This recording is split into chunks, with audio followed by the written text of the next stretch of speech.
Hi everyone, I'm Peter Scove. This is Music is a Journey, and today I want to talk about one of my all-time favorite bands, The Tea Party.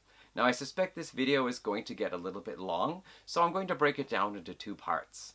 We're going to get started right away. Who are The Tea Party? Well, The Tea Party is a three-piece rock band that was formed in 1990 in Windsor, Ontario. The members are Jeff Martin, vocals and guitars, Stuart Chatwood, bass, sometimes keyboards, and Jeff Burrows, drums and percussion. Now this instrument lineup is the quite basic lineup. It's going to get a lot more complicated a couple of albums down the road here, so bear with me.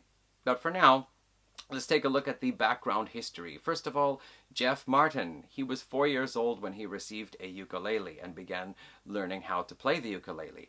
However, he had an uncle who played guitar who started showing him on the acoustic guitar how to play different chords. Jeff's father was a blues man and played blues guitar, and when he found out his son was developing an interest in the guitar, he said, "Let's do this proper." And so when Jeff was 7, he got his first guitar. Now, Jeff attended an elementary school with Jeff Burrows, and the two of them met up and actually formed their first little group together when Jeff Martin was 10 and Jeff Burrows was 11, and they would play together at school functions with Jeff Martin singing. Jeff Martin had an interest in the music of the Beatles. He really enjoyed the Beatles there around that time, but he said that he liked the younger Beatles, the "I wanna hold your hand, she loves you, yeah, yeah, yeah" type Beatles, and he found the older Beatles kind of scary. So when he was 11 years old, his older brother thought he should have a proper introduction to the rest of the Beatles catalog, and he got him Sgt. Pepper's Lonely Hearts Club Band. Jeff said that when he heard the George Harrison song "Within You, Without You" with those Indian instruments, it was like some kind of awakening, like remembering suddenly many things.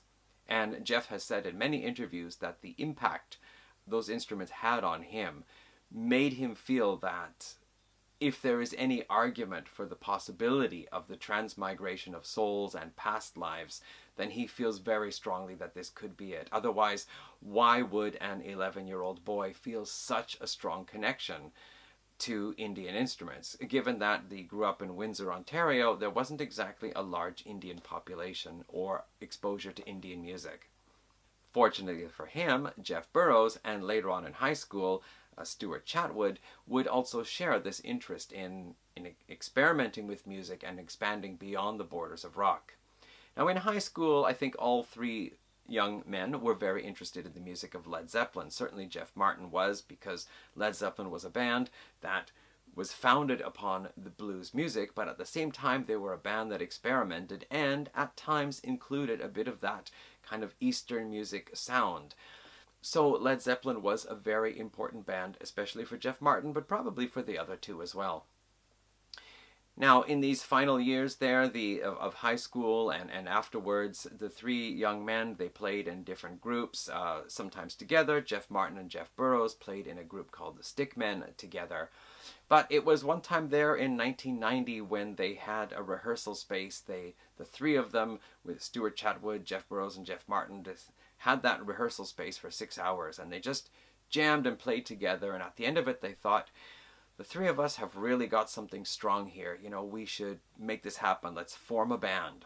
Now, the original name of the band was just called The New Stickmen, which was supposed to be a kind of reference to the Yardbirds becoming The New Yardbirds before they changed over to Led Zeppelin. The name The Tea Party seems to have come from the beatnik culture there with William S. Burroughs and Jack Kerouac and so on. However, I've also heard it said that there was a 4-hour Led Zeppelin concert which was called The Tea Party. I only read this or heard about this once, so I'm not sure of the authenticity of that, but whatever the case is, they chose the name The Tea Party for their band. And in 1991, they released their indie release debut album. The album was quite simply called The Tea Party. This copy I have here is actually the recent reissue, which we will talk about probably near the end of part 2. But for now, this is what it looked like, the Tea Party debut album. I only got this reissue just a couple of weeks back, and I was really glad to get it because I finally could hear how the Tea Party started out. And it's really interesting to listen to because you would believe that these three young men had just been listening to Led Zeppelin's Houses of the Holy, Presence, and possibly Physical Graffiti. Nothing but that for the last several months before recording this album. There are songs where it's not just the style, but even the guitar sound, the guitar tuning, and the playing, the riffs. Some of these songs sound like they could have been left off Led Zeppelin's Presence album, whereas other songs, they're definitely feelings of Houses of the Holy. It really sounds like a band who are totally founded upon Led Zeppelin at these early stages. However, an important thing to note is Jeff Martin's singing voice. His singing voice is a baritone, very different from Robert Plant, but quite similar to Jim Morrison's. So he is often compared to Jim Morrison in his singing style. Now, of course, these are the foundations of the band, the very beginning, and by the way, I should add, Jeff Martin says that he was never into the Doors, but nevertheless, can't be helped, that's how he sings. Anyway, this is the beginning of the band. We hear it on this album, The Tea Party. There are a couple of songs that probably go outside of that kind of Led Zeppelin sound. For example, one song, Little Miss Heaven, it has still Led Zeppelin, but kind of a Jimi Hendrix feel to it, especially the way Jeff Martin articulates some of his spoken or sung phrases in there. It has a kind of Jimi Hendrix feel to it. As well, Look What the Rain Dragged In. Again, it does have kind of a Led Zeppelin feel, but in retrospect, having heard other songs of the Tea Party from the next two albums, I feel that is also a kind of indicator of the direction the band would go in. And then, of course, the album includes the song Save Me, which was actually written with Jeff Martin and Jeff Burrows when they were still the Stickmen.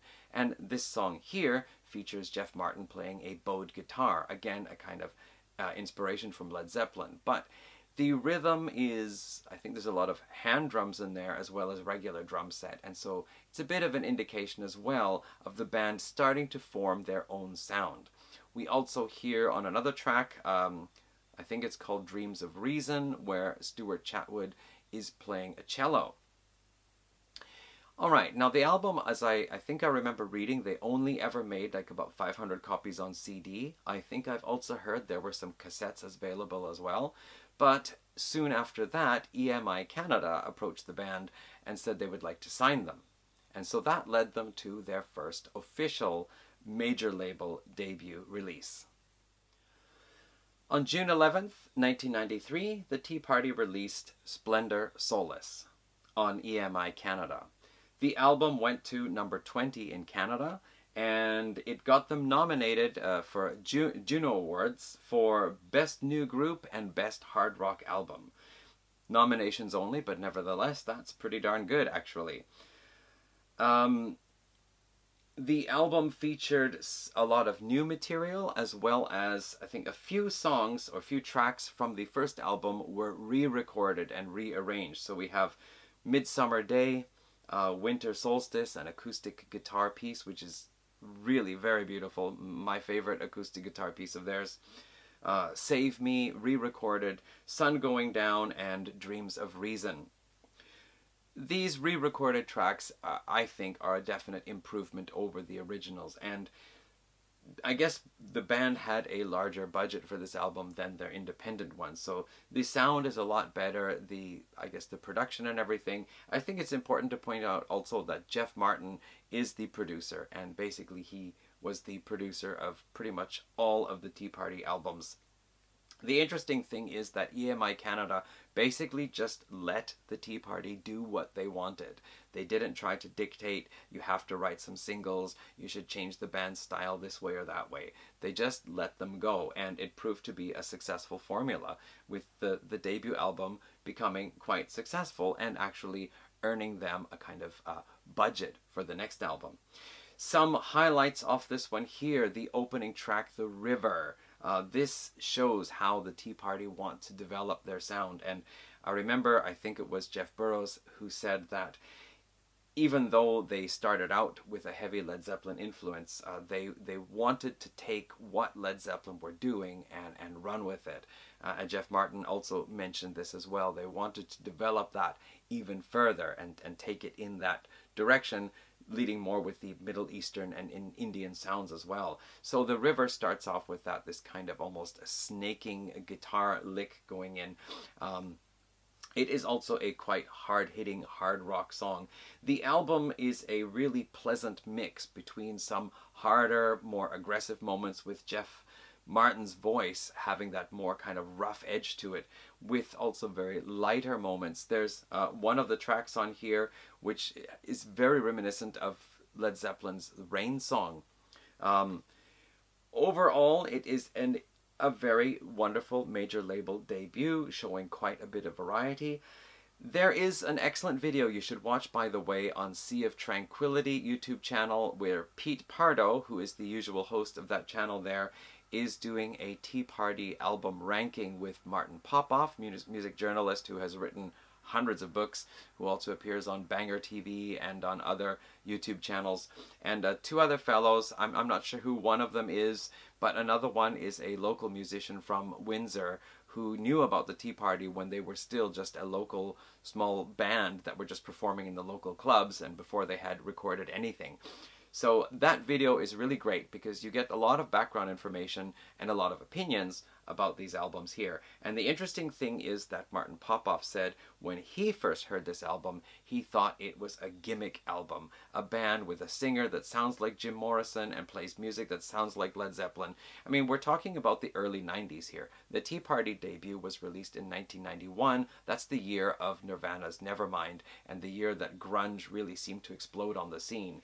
So for this album to come along in 1993 and secure a pretty good spot on the charts in Canada, that's saying a lot considering we're in grunge territory at this time, right? All right. During this time, the band also did some touring with Roy Harper. Also a kind of Led Zeppelin connection there, because Jimmy Page wrote Hats Off to Roy Harper on Led Zeppelin 3, and Jimmy Page worked with Roy Harper on a couple of Roy's albums back in the 1980s there. So that's a kind of interesting thing to know that the Tea Party hooked up with Roy Harper around this time. On March 21st, 1995, they released their third album, second major label album, The Edge of Twilight. This album went to number 11 in Canada and got a Juno nomination for the Best Rock Album. It also quickly went platinum in Canada. It actually even went double platinum, and they also had nomination for Group of the Year as well. This album here, I remember one time hearing that the band said that they got a $30,000 advance from EMI Canada. Another time they just said that they had a big budget. But one thing is for sure, that this was the album where the band, because of the money available, they were really able to expand their vision into that Eastern and Indian, Middle Eastern and Indian territory. I think it was on their website for their history, their timeline, they said during the recording of this album, almost every day a courier would show up delivering some new exotic instrument that they had ordered. So just to list some of the instruments that appear on this album, Jeff Martin plays sitar, sarod, oud, banjo, mandolin, dumbek, hurdy-gurdy, ezraj. As well, he does some percussion and also plays the theremin. Stuart Chatwood. Stuart plays, of course, bass and guitar, keyboards, harmonium, percussion, mandolin, tambura, cello, lap steel guitar, and bass pedals. And drummer Jeff Burrows plays the drum kit, percussion, djembe, goblet drums, and tabla. The album opens with the incredible track Fire in the Head, with some pretty hard-picked acoustic guitar setting a kind of eerie, unsettling mood, and then going into very heavy guitar with harmonics. It is easily one of the band's most impactful songs, and they open the album with it. It is really great. It does also have a kind of Middle Eastern sounding section in the middle, and apparently when Jeff asked an American radio station if they would play the song, they said, if you take out that Arabic part in the middle, we'll play the song. Wow, huh? The next song, The Bazaar, it features some of these exotic instruments that they brought in, and probably one of the signature songs. In fact, Jeff Martin himself said this is one of Tea Party's two signature iconic songs, is Sister Awake, which has the incredible story that I think they said they used 48 or 49 tracks to record this album. So they had multiple tape machines all synchronized in order to get everything down onto tape at that time. The album, I think, features in total about 31 different instruments. So this is the album where the band really got to expand their vision. The Led Zeppelin sound is all but in the background here now, and that Middle Eastern and Indian sound is taken much farther. Plus also the band shows their heavy side in a lot of places. This is probably the Tea Party's most iconic album, and if you are to get into the band for the first time, this is probably the first, if not one of the first albums you should pick up. The final track of the album ends with a bit of silence, and then there is a hidden track featuring Roy Harper on kind of spoken vocals. So, with all this money they had invested into these instruments, the band decided to do something a little extra. In March of 1996, they released this 6-track EP, Alhambra, which is also an enhanced CD featuring band interviews and I think some videos as well. This includes 4 of the tracks off The Edges of Twilight re-recorded as acoustic tracks only, so they can really showcase all these wonderful Eastern and Indian sounds of the different instruments that they had. As well, there is a re-recording or a new version of Sister Awake, and a new track called Time, which features Roy Harper on lead vocals. At this point in time in the band's career, they were also achieving a lot of success in Australia, so this album had a separate Australian release date as well. In fact, the band would become so popular in Australia that they considered Australia their second home, and in more recent years, the band basically tour Canada and Australia only. I haven't heard that they've done any touring in any other countries. But anyway, they have a really big following in Australia, which started almost right from the very beginning. Also around here now in the mid-1990s, the band had the opportunity to open a few shows for Jimmy Page and Robert Plant during their Unleaded tour. And this allowed them to meet, and Jeff Martin and Jimmy Page ended up becoming good friends out of the whole deal, with Jimmy Page saying that he wished he'd known about the Tea Party earlier. What a great band. But everything wasn't all sun and roses. Even though the band was doing very well, this was also a period here in the mid-90s of some dark days for the band. I think, if I remember now, the Wikipedia article doesn't go into it so much, but if I remember at this time, Jeff Martin was going through some serious relationship troubles as well. They were having some management problems, and there was a lot of frustration. Jeff had moved from Windsor and was living in an old house in Montreal, and he basically holed himself up in there, getting himself kind of involved with those special substances that have various effects on the mind and body, to put it lightly. However, during this time, a friend of his let him hear the album The Downward Spiral by 9 Inch Nails, and Jeff became really inspired by these industrial type sounds, these things you could do in the studio with loops and so on. So he immediately began writing some new material, and the resulting album was this one here, Transmission, which was released on August 19th, 1997. This, for a lot of fans, was a big surprise because they loved the Tea Party for what they were doing back on Splendor Solace and Edges of Twilight, or The Edge of Twilight. And now suddenly the band became really dark, a lot heavier in a way. And also the Eastern instruments are still on here, but they seem to have been largely replaced by this kind of more industrial sound.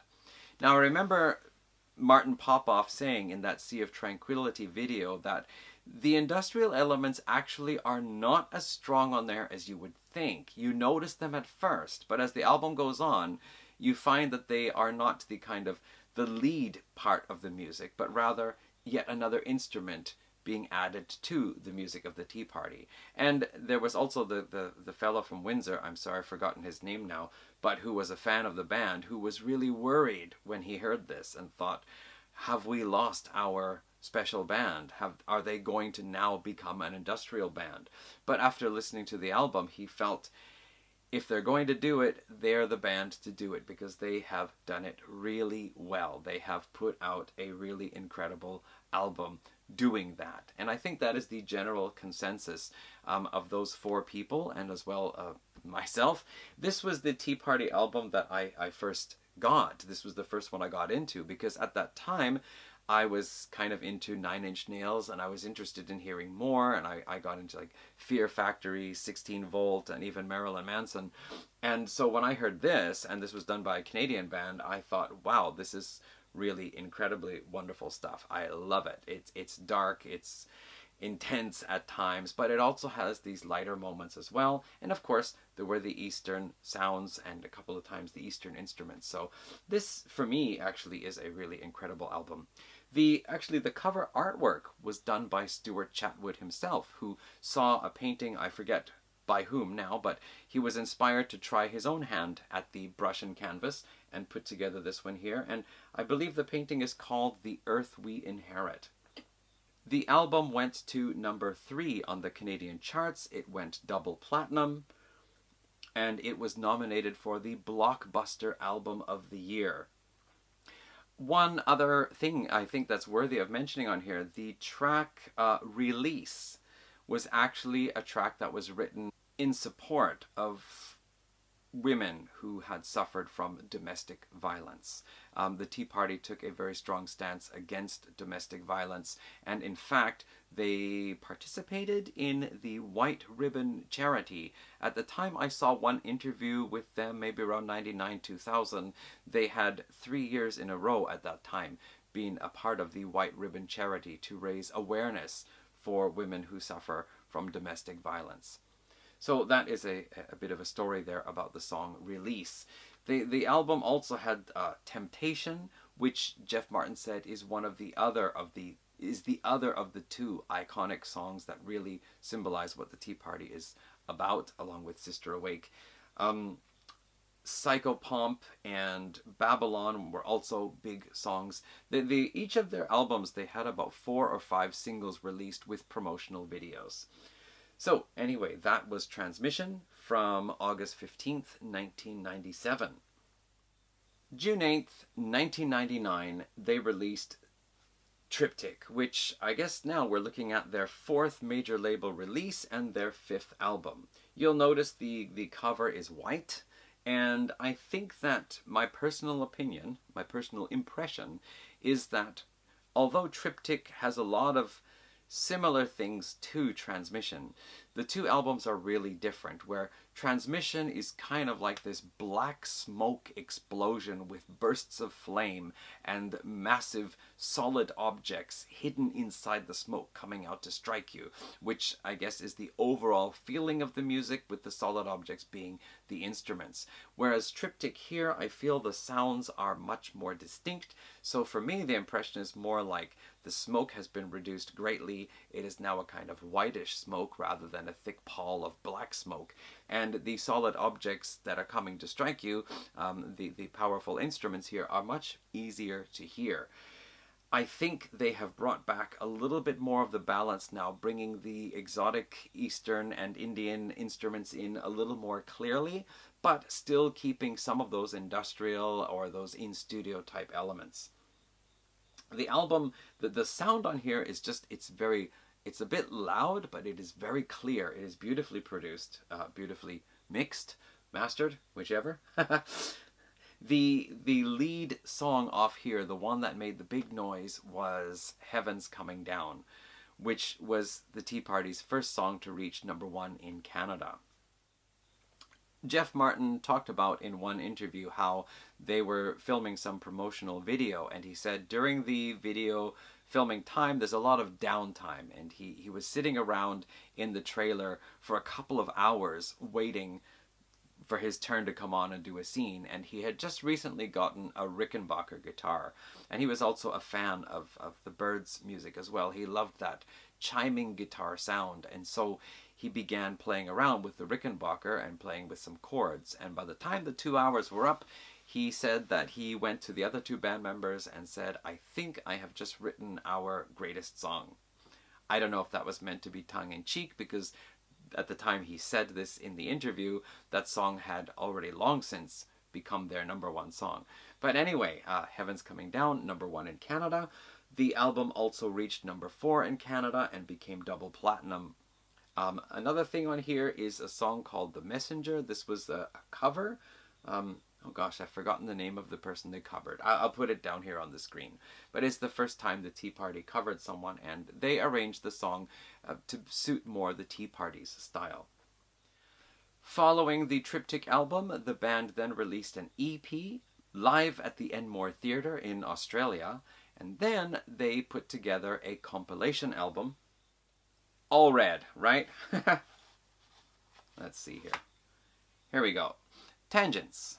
This is the Tea Party collection. This is a collection of songs from their 4 major label albums. I think each album has 2 songs at least. Transmission actually has 4. Edge of Twilight has 2. So it's Splendor Solace 2, The Edge of Twilight 3, Transmission 4, Triptych 2. And as well, there are 4 extra tracks on here. One of them, Walking Wounded, a newly recorded track, and then 3 other ones, Waiting on a Sign, Lifeline, and a cover of the Rolling Stones' Painted Black, which were songs that were recorded during the Triptych sessions.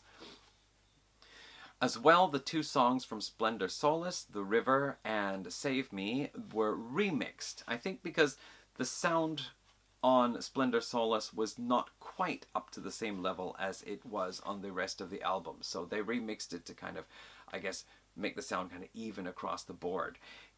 If you are thinking of checking out the Tea Party and you want a little bit of everything they did early on, this is an excellent album to get, because of course you get tracks from those 4 different albums. Gives you a good idea of how the band evolved throughout the 1990s.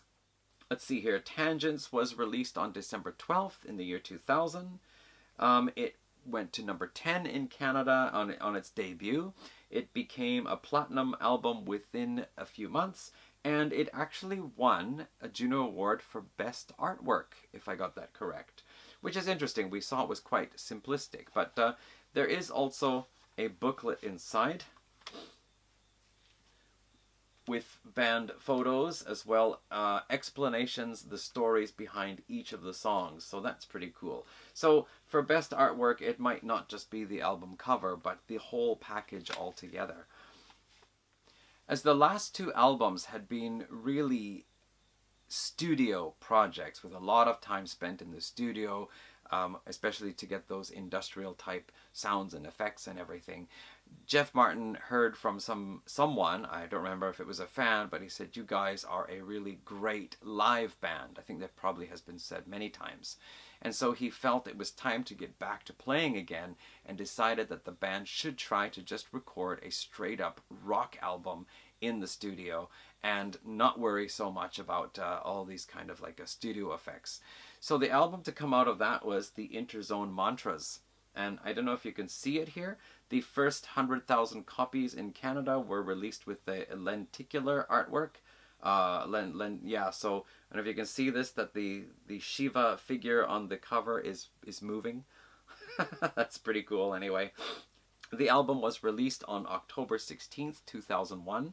And I should add also that Jeff Martin said that after the recording of this album, he is quite certain that Jeff Burrows is the best drummer in rock, because he recorded all of the drum tracks for this album in one take. That's pretty damn impressive. I also remember at the time reading that Jeff Martin said it was really time to get back to learning how to play again. So this album here features more of what the Tea Party was going for, I guess, before the kind of industrial experimentation. We get a lot of rock, hard rock tracks. We get some songs with great heavy riffing in there. We also get more acoustic sounds. Some of the songs on here, such as Angels and Soul Breaking, feature the more melodic side of the band. Requiem is a really wonderful, powerful piece, starting out kind of dark, but ending up going very uplifting. The Interzone at the very beginning, the opening track, features a 4-piece brass section, which is pretty cool. And the final track, Mantra, is one of the Tea Party's longer pieces. I think it's over 7 minutes long, and it features a lot of these exotic, again, Eastern instruments. And for me, it is a track that starts off really strong and interesting and then transitions into something really powerful. I love that transition partway through the song there. This album didn't do as well in sales. Yeah, it reached gold in Canada. It actually climbed to position number 6 in Australia on the Australian charts.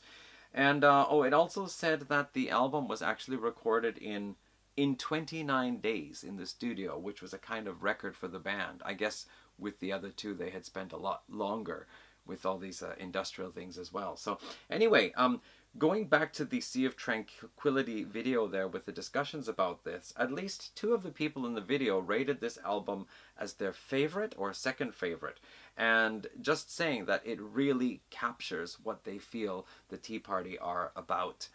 But another person ranking it lower said that they felt that this was the first album where they felt there was nothing really new coming to the table. You know, from Splendor Solace and up to Triptych, the band kept introducing something new, doing something different, whereas here they're kind of going back to being a 3-piece rock band. Nevertheless, I find that the album is still different from all the other ones, and I personally think this is really a great album. So again, if you're thinking of starting out, checking out the band, Edge of Twilight is great. Transmission is really awesome for that darker industrial style. But this album here too, the Interzone Mantras, is also a terrific rock album. It's brilliant. During this time, the band's manager, Steve Hoffman, became very ill, and he finally passed away of lung cancer in October of 2003. I think there were also some troubles going on. Jeff Martin himself, in an interview in 2010, or I think, no, at a later date even, sorry, maybe 2012 or later, he said that at the time, those final 2 albums, the Interzone Mantras and this next one here, 7 Circles, he was not pulling his weight as he had previously. He basically was the captain. He was the producer of all of the albums. He was the songwriter. He is the singer. A lot of composing on the guitar. Not, of course, to ignore the work of Stuart Chatwood or Jeff Burrows. Their contributions to the band, of course, very important. Nevertheless, Jeff Martin was basically the captain. And as he said, he was starting to kind of let go of that a bit, not keep up to his responsibilities. At this time, for this album here, they brought in another producer, Gavin Brown, who co-produced with Jeff Martin all of the tracks except for tracks 6, 7, and 8, which were actually produced by Bob Rock. This album does bring something new. What it does is it strips the Tea Party's more complex sounds and efforts into basically a straight up, really hard, heavy rock album. Albeit, it still does have some of those Eastern influences. You can still hear some of the industrial influences. You still hear some of the acoustic guitar. But this is a really good, heavy rock album with some monster riffs in some really terrific songs. I mean, for the, let's see, what year was this? This was August 17th, 2004. It's right on par with what other bands were doing at that time. This kind of really heavy, I guess, alternative rock, but with the Tea Party flavor. However, before I say however, I should say that the song Oceans is dedicated to the honors Steve Hoffman. The song Stargazer on here was released as an opening single. I think Oceans also came out as a single. This album has got some really brilliant stuff. I mean, it is not indicative of what the Tea Party usually do, but I think it is a nice addition to their catalog. It is another album that shows another side of what the band can do, although it is different from most of what they have done. The album also, two other things worth pointing out. The song Empty Glass continues the saga of Major Tom, the David Bowie thing from way back when.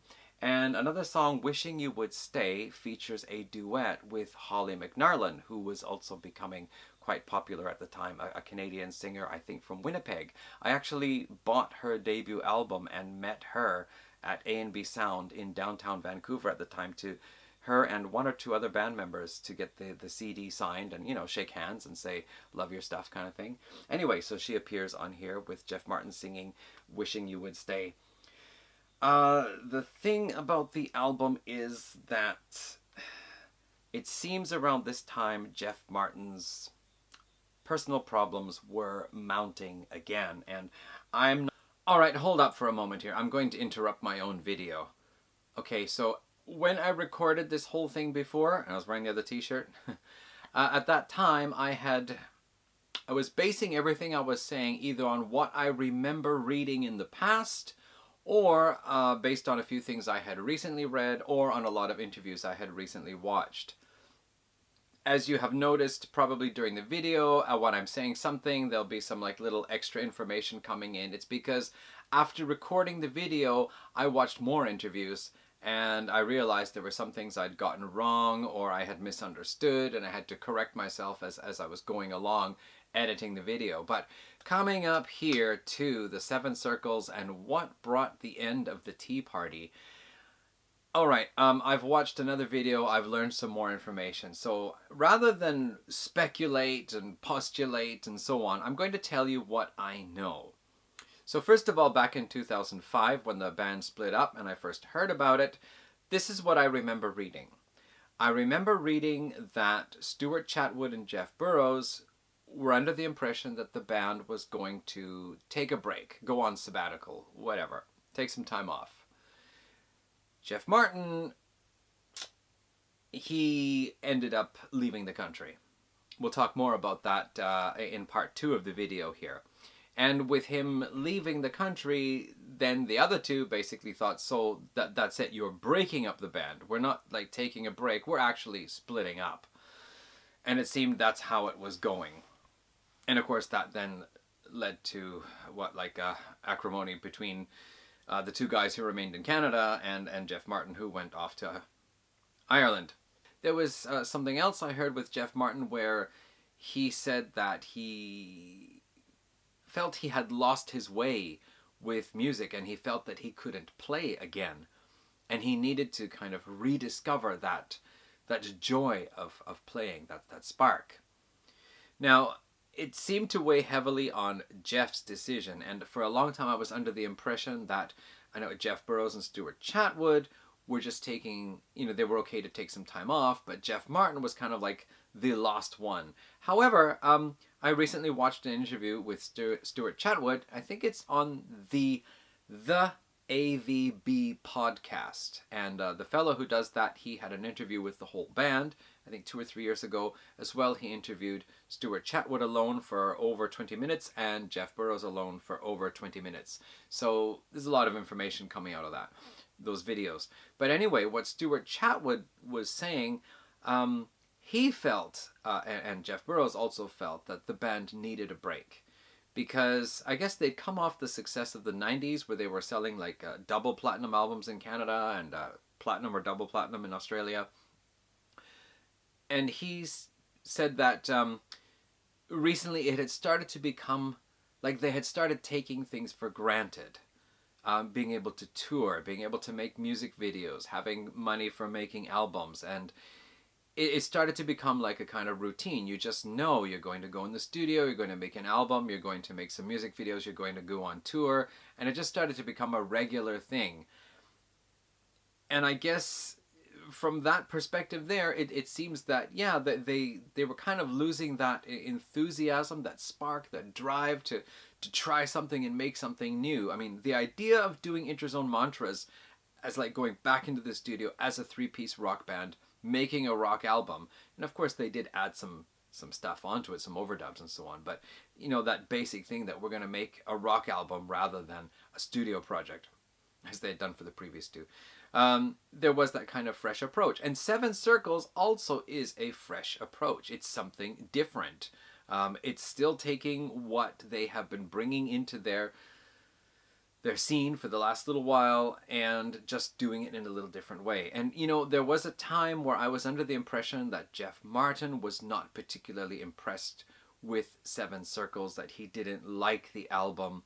And I wondered if, you know, part of that was because Bob Rock was involved in producing some of the songs or something. But in the Jeff Burrows interview, he talked very favorably about the time they spent recording with Bob Rock. They went to his place out in Hawaii, and Jeff Burrows said it was great. They'd get up early in the morning, go for a jog, come back, wake up the other two, they'd go down and boogie board, come back and have something to eat, and then they'd go to the studio for a few hours, work together with Bob.